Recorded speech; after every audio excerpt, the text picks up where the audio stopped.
Hi எல்லோருக்கும் வணக்கம். நான் உங்க தோழி பேசுறேன். இன்னைக்கு நம்ம பார்க்க போற ரெசிபி மக்ருனி பாயாசம். அதற்கு தேவையான பொருட்களை நம்ம இப்ப பார்த்துடலாம்.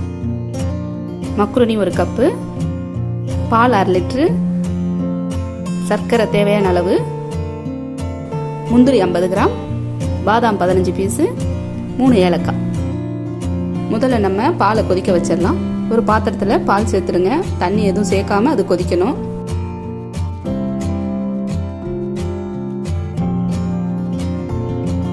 மக்ருனியை வேக வச்சிடலாம். ஒரு பாத்திரத்துல 2 டம்ளர் தண்ணி சேர்த்துருங்க. நல்லா கொதி வந்துருச்சு. மக்ருனியை வேக வச்சிடலாம்.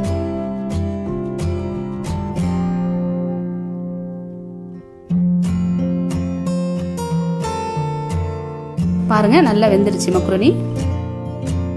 இப்போ முந்திரியை நம்ம நெய்யில் வறுத்து எடுத்துக்கலாம்.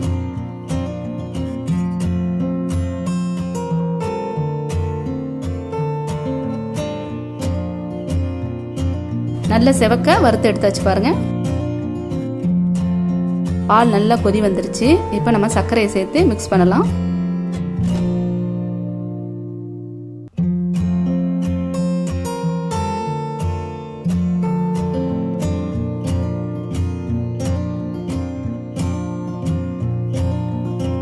மூணு ஏலக்காயை இடிச்சு அதுல சேர்த்துருங்க.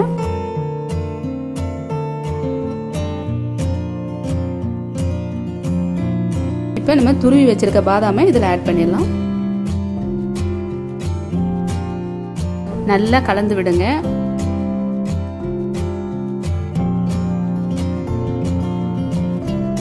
பால் நல்லா திக்காயிடுச்சு பாருங்க. இப்போ நம்ம மக்ருனியை சேர்த்துடலாம்.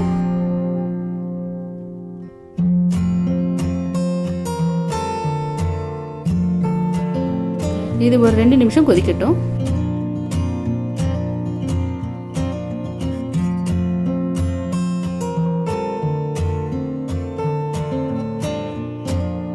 இப்போ நம்ம முந்திரியை தூவி இறக்கிடலாம். சுவையான மக்ருனி பாயாசம் ரெடி. இந்த ரெசிபி உங்களுக்கு பிடிச்சிருந்தா லைக் பண்ணுங்க, ஷேர் பண்ணுங்க, மறக்காம சப்ஸ்கிரைப் பண்ணுங்க. அடுத்த ரெசிபியில சந்திப்போம். நன்றி.